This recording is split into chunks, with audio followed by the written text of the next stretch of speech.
Welcome to the EarthWorks podcast, where our team will share the jargon of carbon from many of our turf friends from the past 30 years.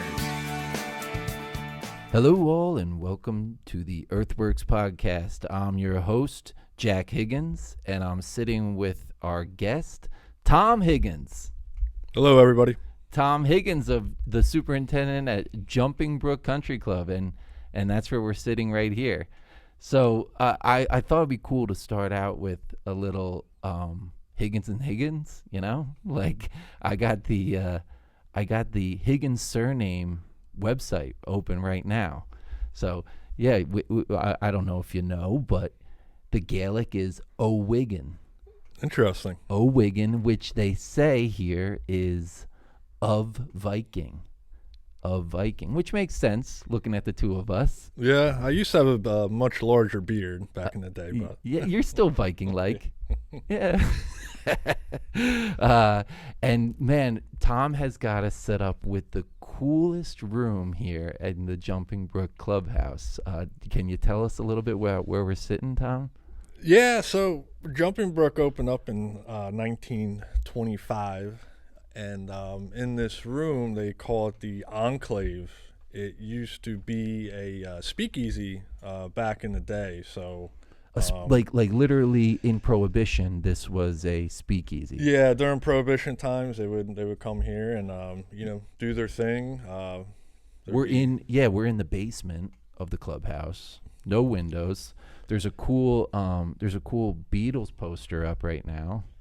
Yes, yeah, it's a very unique room. I've known one of my neighbors actually came up to me and she said she used to work at Jumping Brook as a dancer back in the day. So it's there's a lot of history for sure that happened here. Yeah, that's cool. This is a great place. Let's talk a little bit more about Jumping Brook. You said the golf course was built in 1925? Yeah, so built in 1925. It's a Tillinghast design in collaboration with Willard Wilkinson. Okay, so they were both architects here, or they were both. I believe Tillinghast was around here a lot during that time. Obviously, there's a bunch of other designs in New Jersey, so I don't know exactly if he was here full time per se, but I do know that those two did work together on this property, on the golf course, on the architectural side. He was prolific. As I've seen, as I was reading, like I didn't realize that this whole Philadelphia architecture group, you know about this, those guys that kind of came together to really build courses. Jack, I'll be honest, I'm not a big architectural guy. I hear you, dude. I'm more on the turf side, more on the science of growing grass. But It was William Flynn. George Crump, you heard that Crump Cup sure, at Pine Valley, yep. And a couple others. Another big one that was the architect for Marion, and they came together because they were getting their clocks cleaned by the New York Metropolitan in terms of they were all golfers as well, of course. As we still are, these golf people that take care of golf courses are golfers like yourself. You're a stick. I know that. I try my best. You do well. So anyway, they were getting their clocks cleaned by the New York Metropolitan, and so they formed this Philly group, and they decided, like, we're really getting beat up by these guys because we don't have a good test of golf in this area. So we need to start building better golf courses through Jersey, Philly, and that's kind of where it started. And then Tillinghast became like super prolific out of this group, and particularly in this area and Westchester County. Like I think like 80% or something like 60 or 80% of the country clubs in Westchester County are Tillinghast. Oh wow, yeah, I didn't realize there's that many. Yeah, I didn't realize how much he had done anyway, but as well. But yeah, it was a cool. This was all from the Fried Egg. If anyone's looking to check it out, they look up this stuff. The Philadelphia group and Tillinghast. Fried Egg did some really nice write-ups about them. So let's talk about kind of this old classic golf course here. we were standing in the back of the clubhouse looking out at the property, and it's really cool because the clubhouse sits up high, and you kind of get a great look of the whole golf course. Yeah, that's correct. There's a rumor, I don't know if it's true or not, but whether it's the Guinness Book of World Records or Ripley's Believe It or Not, they were out here a while ago, many moons ago, many years ago. Right. And the rumor is that this was either the first golf course or one of the only golf courses that you could see every green and every tee from the clubhouse. So I could see you pointed it out, and you could see how that was the case because you're almost there right now. Just a couple trees down, and you would have that look. Yeah, obviously the far holes on the property, number 6, 11, 12, 14, 15, 16 are the only ones that you can't quite see yet. So that is a goal of ours, believe it or not. We're slowly the past couple years we've wanted to get it back to what it was originally. I know a lot of guys probably say that and they try to achieve that. That's also our goal coming in the future. We are coming up on our 100-year anniversary. Awesome. So that's one of the reasons we started doing a lot of the tree removal, which I'm sure we'll get into, and trying to bring back the golf course like it used to be back in the day. It's a really cool property and unique for where we are. We're only about 3 or 4 miles from the ocean here, right? And the Jumping Brook really defines this property and gives it a lot of elevation change. And the layout incorporates that a whole lot. Like you're kind of meandering and going back and forth across the water, and which is also up and downhill. Yeah, it's a cool little property. It's tight. It's about 125 acres, I believe, in total. Yeah, so it's a little tight, but you wouldn't notice it while you're out, playing the golf course. It starts up high on the clubhouse, and then you kind of work your way down towards the creek on number 2, 3, 4, and then you go back up the property on the other side, 5, 6. Then you come back down again into the creek and 8, 9. So there's as you're playing the golf course, you're going up and down, all the topography and the undulations, and it's a really fun property to play. Yeah. Any kind of signature looks that you could say that you get here in terms of greens complexes, bunkering. Maybe the other thing I read about Tillinghast was that he really tried to make the second shots interesting. I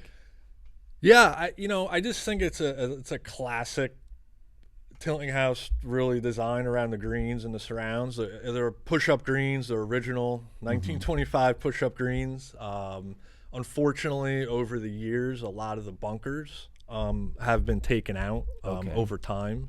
So you can see that on the green surrounds where there used to be bunkers there. They're just grass depression. So right now I think we have, don't quote me on this, 25 bunkers I think in total, which isn't in many. Makes and it nice. There used to be, it makes it easier for maintenance and quicker, but there was probably upwards of, I'd say 60 plus easy. Right. Back at the original design. So right. And that's something we're going to look into in the coming years, is adding some more strategically, adding some more bunkers just to add back to the golf course. Sure. I think another thing that you do very well here, and you guys really do well with this, is aesthetics. You make this place really pretty, like the whole property. Your horticulture work here is incredible. Flowers in every little corner that they make sense. Certainly up here around the clubhouse, there's a lot. Yeah. But it's beyond just the flowers and the horticulture. I feel like there's like an aesthetics to the whole property because you can see so much of it. You've brought a lot of definition into the golf holes as well. So visual, it's a very visual place, I guess is what I'm getting at. Both golf and flowers. Yeah, when I first got here 14 years ago, that was the biggest thing. When I first stepped on the property, there was just no definition to the place. It was just like a rolling farmland almost. There's no really height, a cut difference. There's no, the mowing lines were a little different. Rough was probably lean, like lean to the point, because I know that rough doesn't get irrigated that much here, right? Your 2-row or what? We're center row actually. Yeah, we are center row irrigation. Over the years, we have added rough irrigation, which we'll touch on a little bit, I think, later. But that's cool. Center row though, yeah. But I could see how you can lose definition that way too, because you almost you can't grow the grass enough to define it. Yeah, that's true. But yeah, so one of the things we worked on when I first got here was, changing some mowing lines up, changing heights of cut, and trying to get that definition. Here's the fairway, here's the approach, here's your collar, your green, your intermediate cut, so on and so forth. And I was fortunate enough to have Holly Ann, our horticulturist, come work for me. I don't know how I found her. She was just, popped up here. And she was incredible. Yeah, and she hasn't been here for a couple years, right? No, unfortunately, she got another job and left. But she left her footprint here for sure. And she still comes and visits every now and then just to give us a little guidance and help with the flowers and the perennial plants. She certainly left her footprint, and the work that she did here was labor intensive. I mean, I remember all the flowers that would come into the shop that she was planting every year, but also she was growing at the shop as well, right? Like you had like a nursery thing going on. She loves to repurpose, yes. Yeah, so probably cuttings and all of that sort of thing. But she did so many great perennials, I think, in a lot of these beds. Yeah. She has a unique talent for sure, and we miss her. She misses being here, but yeah, she has an eye for putting things in the right spot. And also, when we started doing all this, I, asked her, make sure we do a lot of perennials so we're not, kind of easy to maintain, deer resistant stuff. We have a lot of deer out here, so she's just very knowledgeable at putting the right plant in the right location. The bulbs, we're still in bulb season, and like your Yep. tulips and daffodils out there are incredible. So she layers in time and space. Like you got to layer your beds in space, but you got to layer them in time. That's correct. So that you get that bloom all year round. Yeah, try to get interest at each time of the season, throughout the year. So yeah. I think that you nail it so well, but with visuals. But I also think that this market, this culture, this down the shore Jersey culture here appreciates beauty. They want it nice. They want it nice. They want it to look nice. I don't know. That's what I think. Yeah, there was I don't know if it was a trend, but I know a lot of guys don't like a lot of flowers because they're not easy to maintain. You got to water them, you got to take care of them, you got to trim them and prune them, things like that. But you should see how many people when they arrive at the club for the first time in the pro shop, they're kind of taken aback a little bit, like, wow, this is just so beautiful. You guys have the best landscaping I've seen, and it just it feels great, and it is a nice thing to arrive to because it gives you a nice, I don't know, warm, happy feeling to start the day off. Sets the mood before the round. Yeah, you're vibing here. So, but it doesn't stop there because, like you said, you've built so much definition into the golf course. I remember a couple years ago, in fact, when we started this podcast, because you're a second-time guest, but one of the major subjects that we did in the first talk was your collar work. You were just wrapping up redefining the greens perimeter on every green. That's correct. Yep. Yeah. So, and that's now probably 3 years mature now. Yeah, 3 or 4. Yeah. Yeah. So, you're happy with it? Yeah, it turned out great. First year was a little rough, I think, with any sod you have. You got to kind of baby it and aerate it and just kind of get it mature. But once it's fully mature now, and I mean, it looks great. A little bit of ryegrass encroachment here and there, but that's what you were taking out too. Was a lot of rye. Yeah, a lot of rye, nutsedge, things like that. But the weed pressure here is very high. Very high. You mentioned nutsedge, and also that makes sense because you have this. We talked about the Jumping Brook that goes through the property, but there's really kind of underground streams that pop up everywhere too. So there's parts of the property that have very wet soil. Very wet, very wet. Yes, a lot of springs that just pop up out of nowhere. Especially right now, the period we're in, we've had record rains in March, and there's places that have standing water that we've never seen standing water. So it's just the water's got nowhere to go. It pops out of the ground somewhere, and there it is. So we do a lot of drainage work here. We've done thousands upon thousands of feet of drainage over the past 10 years. So that's what 6-inch perforated pipe or it varies depending on the situation. 4 or 6-inch perforated. Yeah. Well, just give me your 90-second if telling somebody that never did drainage work, what are you doing? You're digging a trench. So we look at the site. Okay, we have standing water here. It's not moving. So we take our transit out and we shoot some elevation first and make sure we can get positive flow from where the water is standing and get it to exit out at a good location where it's not going to be standing water. So we establish our elevation first, and then how much change is positive flow for you? Any positive is good. Anything. Yeah. Like so, 1 inch down, you'll take it. Yeah, I mean, usually you want an inch every 10 feet, something like that. But got it. As long as you have positive, downward flow, the water's going to move. It might move a little slower. Obviously, the more drop you have, the faster it's going to go. So okay, so that's first step. Then what? Then so we'll do sod cut, 2 sod cut passes. Okay, and 2. We'll roll up the sod, put it to the side, and then we pretty much just use a tractor. We dig our trench to a depth of depending 18 inches. Mm-hmm. And once the trench is dig and all flattened out and nice, we'll put a layer of pea gravel on the bottom of the trench. That just protects the pipe, the perforated pipe from getting debris in it. And then we'll put the pipe on top of the pea gravel. Holes down.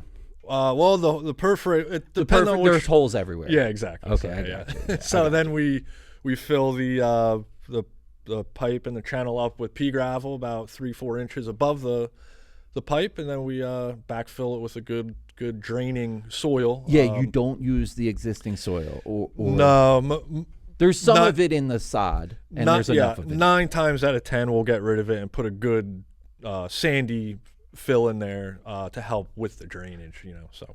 Because I had a French drain put into the side of my house like 2 or 3 years ago, and it worked for a year. And I remember saying to him, like, "Are you sure that you can use like 4 or 5 that you're going to use the 4 or 5 inches of the existing shale clay here?" He was like, "Don't worry about it. There's like a 2-foot trench down here. Don't worry about it." Well, after about 2 years, I started getting water in the basement again, and it it happened a couple times. I'm like, this is ridiculous. I go out to where it is, puddled up on top, start digging. As soon as I hit the gravel, went down. Yeah. And I remember questioning, even the 3 or 4 inches of the existing soil, and it turns out it sealed it off. Yeah, another problem we've come across here, I don't know about other places. We've seen a lot of guys using 3/4 inch clean stone for their drain pipe. And what we've encountered a lot is that the pipe, number one, it gets crushed. Mm-hmm. It gets big holes in it, and it ends up getting contaminated. And also the soil kind of filters down into the rocks, and it almost turns into like a concrete. So that's just too big. It's just too big and too jagged. Yeah, exactly. Yeah. That's why you use the pea gravel. And that's why I use a pea gravel. It's rounder. It flows better. It stays a lot cleaner. The longevity of the project is much longer. people have used Ecolite in these mixes as well, especially up top in that, and the plant will grow right into the Ecolite, like as a soilless medium. So Ecolite's been a good thing in these kind of drain lines as well. Bring a lot of holding capacity, especially if it's in a place where then you have the threat of then chasing drought in that drain line. But anyway, okay, so all right, well, good. That was a good description, and you've done so much of that on this property. Yeah, I couldn't tell you how many thousands of feet we've done, and there's a lot of when we encounter is old terracotta pipe. It's just a ton of that's been failing over the years. Obviously, that was put in who knows how many tens and tens of years ago, right. Very, very long time ago. So do you have to take that out in some cases? Not always, but if it's in the trench we're digging, we'll take it out. But we don't go about finding it and marking it and ripping it all out. So right. Okay, so on the opposite side of water, we talked about you're a single row. And you've had that system for the 14 years you've been here. How do you make it work? Because you have recaptured definition, you do have turf figure, wall to wall out here. How do you make it work? Well, in the past, it is what it is kind of deal. We just water the fairways and so be it. Fortunately, the past few years, the ownership has been very kind and accommodating. And they're allowing me to expand on our irrigation system. So we finally got a new central for the first time. We never had a central since I got in here. So we have the new Rainbird Cirrus central that runs off of the 2-wire and also the satellite boxes. So we got all new satellite boxes, rewired all them, and we're also in the process of adding a bunch of rough irrigation to strategic areas that need it, drive on, drive off, some areas that you'll have good control over too. That will have independent head control over. So if you're not familiar with the 2-wire system that Rainbird has, essentially it's no longer a power wire and a common wire going to each head. It's literally one wire that goes to the head, and you can splice off of that wire, go to another head, so on and so forth. So it makes renovation much easier. So right now, we've added, over the 2 years we've been doing this, I guess right now we're 30 new heads in the rough now. So awesome. We plan on doing a lot more too. So. And so it's that, but you've kind of been consistent with your program, and they're all focused at building some sustainability into the root zone. It's because there are areas that get dry, and you need to make the most of the soil moisture that you get. Do you want to be inclusive and talk like kind of your approach to the Fairway Rough program here? Yeah, well, it starts with soil testing, believe it or not, right. And I think that's very important, and I don't think enough guys really spend enough time on it. You're a consistent soil tester. Yeah, so I work with Corey Angelo from Soil and Water Consulting. That's right. So he's been working with me, I guess, for about 8-9 years now. He's the Brookside rep in the area. Yeah, exactly. So, and he does they use a great test and really interpret the data very well too. Yeah, no offense to you, Jack, or any other salesman out there. It's nice to have an independent guy come out because he's going to tell you what it is. He's not going to try to sell you a product. Say, they do this, do that. Gives you a fair, honest look. Yeah. So and it's nice because we test 3 times a year. Beginning of the year, middle, do not a bunch, but we do tissue samples just to kind of see what our foliar sprays are doing in the middle of the year. Then we'll test at the end of the year. So we have a good baseline, and he alternates holes every other year. So we kind of see how our program's working, over a couple year period, and we just fine tune it from there. So we're not taking guesses at it. It's it's thought out. It's what the soils are telling us we right. need. So, and that's what we'll give the soils, and the plant. Any nutrients, particularly that you can think of that you made that you've made changes to, or that you tweak and you see different kind of responses? Any kind of stories there that you can think of? I mean, this when I first got here, the pHs were really low. Okay. So we've worked on that. Was that a limestone application then? Yeah, just being consistent with lime for a few years. High cal lime. Yeah, occasionally we switch to a dolomitic, but mostly high cal lime though. To change that. So, nothing. That's significant. I mean, that's significant. Yeah, nothing in particular. Just really focusing on, balancing everything out, and this trying to keep everything optimized is really our goal right now. So. Do you use potassium? I mean, is potassium strong in your program? Yes. Yeah. 50. Yeah. Okay. Sure.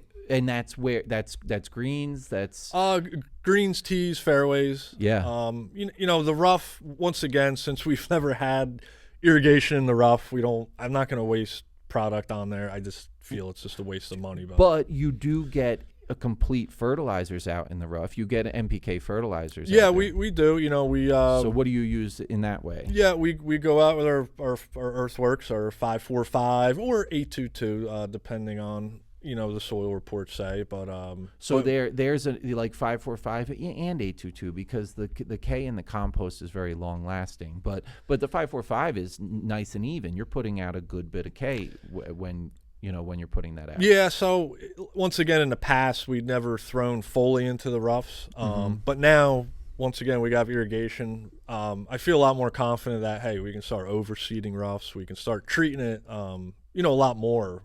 So that's kind of what we're starting. The past, I guess, 2 years now, we've been really trying to ramp up our rough program. Well, that goes back to the definition conversation. Like you really you get more definition when you're vigorous wall to wall. Yeah, absolutely. All right, well, that makes sense. So 545, 822, those go out fairways and rough, but only one app a year, one or the other. You kind of stick. I know to that kind of one granular app.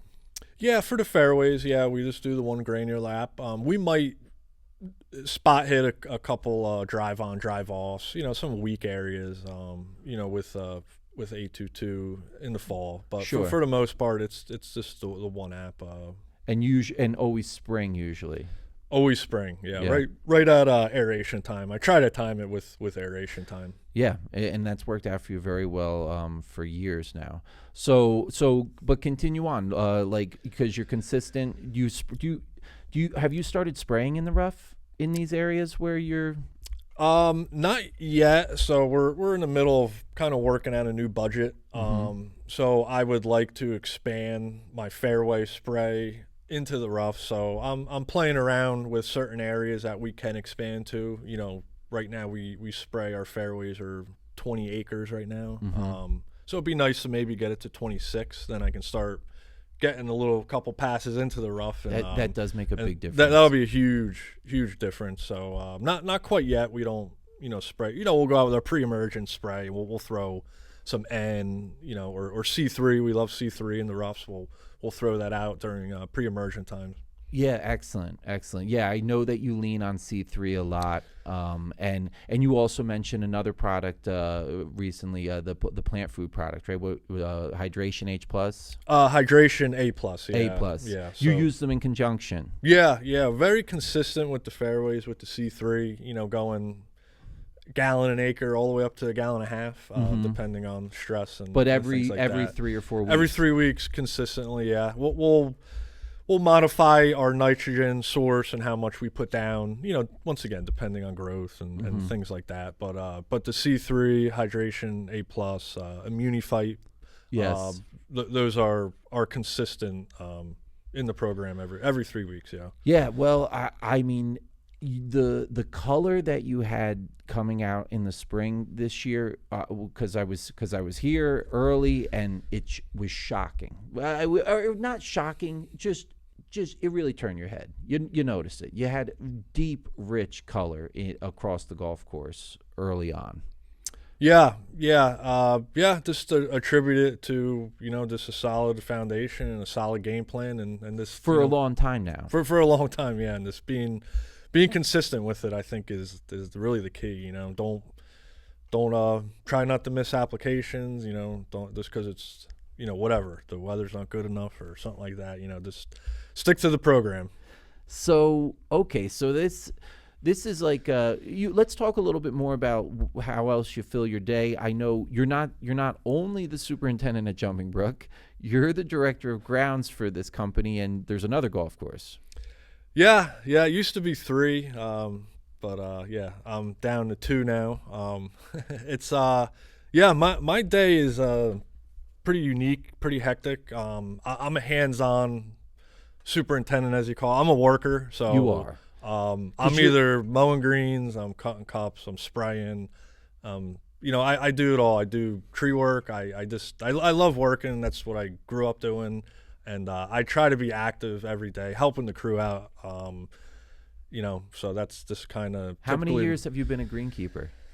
I've been in this business for 25 years. 25 years. So as a super, this is going on my 14th. Right, 14th year. But cutting grass. Yeah, 25 years, yeah. It's awesome, man. It's been a long time, yeah. I remember making $7.25 at Hamilton Farm. Wow. You were there at the grow-in? Yeah, during the growing, we were doing 90 hours a week plus, and it was a heck of an experience, that's for sure. You Pat Husby was yeah, Pat Husby was there. I mentioned him. Rob Johnson. Tim Christ was the head super there. John Topakis, he's over at Rockaway River now. All Jersey guys. All guys went on to do have very successful careers. Paul Ramina was there. I left right when he came in. Oh, okay. So, You worked for Tim. Yeah, I worked for Tim. Yeah. But I mentioned Pat because he's right down the road here. He's only probably 5 miles. Yeah, right at Due Process. Due Process. Yeah, it's cool that you guys are both here. Yeah, it's nice. So anyway, okay, yeah, you've been a greenkeeper a long time. You're hands-on here at Jumping Brook, but also Hanover. Tell us a little bit about Hanover and how, particularly like how you juggle both. Like how do you make this work? Because Hanover's 30 minutes away, I think. Yeah, so it's number one, it's all about the people who are behind you. Without my assistant here at Jumping Brook, Ron Simpson Jr. He's a rock star. The guy's awesome. Yep. Just keeps his head down. He's just a phenomenal talent, and I can't thank him enough. And Garrett Green, who's over at Hanover Golf Club, is the assistant over there. Another great guy. Just follows directions and really care. Both of the guys, they really care about the golf course, and they want to do well. So it really starts with good people. That's the most important part of the equation for sure. By far, dude. By far, and you're so right. Like so that's first and foremost. Yeah, and I'm on the phone a lot. Okay. The guys will tell me it looks like it's always to my ear. So I'm always on the phone. I always tell the guys, call me. You have a problem, just call me. No matter how small it is, that's my job. That's what I got to do. I need to know everything that's going on, especially if I can't be there, just communication. So communication is definitely a big part of it. Communication's a big part, but being approachable. Like you're a very approachable dude, and that's a really nice quality that you have, and it sounds like you culture that, you develop that, and you encourage everybody. Approach me, like I'm here and I'm hands on. Like I'll help you. Yeah, my wife gives me a lot of credit for being very calm. You and, are, easy keeled. And that's. I think that has a lot to do with my success. I think is just, I think so. I don't get too high and I don't get too low. I don't get on that emotional roller coaster. So that really helps with decision making and problem solving. Those are big things that happen on the golf course. So you just understand that everything's fixable. Everything has a solution. Just got to think about it and work through the problem. But another thing is just being planning ahead. My winters I take a lot of time on my program. I go through it a couple times. I take a break from it for a couple weeks, and I go back to it, look for any mistakes, maybe something I can tweak or fix or improve on. So and are you talking applications, planning out your applications, planning out the timing of verifications and projects? Everything. I create spreadsheets for our fertility and chemicals, so I have that written down, day by day, week by week. Do you share that with your assistants then? Oh, absolutely. They each get a copy of what the program is and, rates, things like that. Yeah, absolutely. And I think your consistency then, like you make the plan, you pour over the plan first, like you don't make it willy-nilly, and then you know that you've made the right decisions, and then you stick with them. Yeah. And obviously, listen, there's adaptation that goes on. It's not the Bible, Right. You're going to have to adjust and go from there. But it's nice when you have that in front of you, and especially for the assistants, because then I think they see that, hey, this guy really does care and he is on top of his stuff, So what's down the pike here? You mentioned next year is the 100-year anniversary, and these projects that you've been on have been multi-year projects. So what's down the pike? Well, it to be determined, but a lot, I think. I think I touched on it. We have new ownership now for about, I think it's going on our 3rd year now. Okay. So my new boss, Ralph Epstein, he's been great to work with. He really cares about the property, and not only does he want to continue our success, but he wants to improve on it. So awesome. I'm not saying I have carte blanche with the budget or anything, but if we want to do something, he just kind of signs off on it and says, yeah, let's do it. So the biggest thing right now is tree work, is our main focus going into the next couple years here. Has that been all in-house or a little of both or what? 95% has been in-house. Wow. We had Aspen Tree come out last year and this year to do 2 huge areas where we could do it, but they have the bigger equipment, people, manpower, time to get it done quickly, and it frees us up to do other stuff. So majority is all in-house, yes. Let's talk a little bit. I mean, we don't have to labor on it, but what are the trees that you're taking out, and where are they coming from that are making these significant changes? Well, obviously first and foremost, it's unhealthy trees or trees right. that are going to be a danger to golfers or employees. So that's obviously first and foremost. Okay. And then the second part is really creating more views of the golf course. In the past, a lot of the holes were not blanketed by trees, but they would prohibit you from seeing out into the golf course. And we talked about this before. It's a beautiful property, and you want to see all the elevation and undulations and the uniqueness to it. So our goal is to create open views, like for example, behind number 3 green, before the whole back of the green and the right side was blocked out by trees. So we went in and we removed, 40 trees. So now you have a view going up to 4 fairway. You can see 4 green. So we like to even do more, continue with that. That's right. Just a lot of areas like that we got to go in, thin out, and create vistas, so to speak, views of the golf course. Oh, that's awesome, man. Yeah, it's perfect. So, yeah, and also you mentioned now you have a very old shop. Your shop's old, dude. Yes, it's old.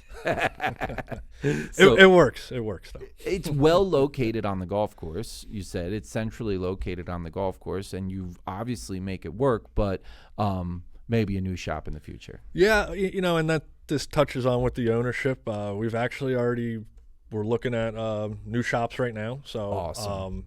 So They're yeah, so supportive of you. Yeah, very, very supportive. I think he sees the success we had, and obviously the golfers are happy, membership's happy. So Waiting list. This is a waiting list. Yeah, place, yeah. So yeah, and and you got to keep up too, and I think he realizes that he's seeing other places and putting money into the properties.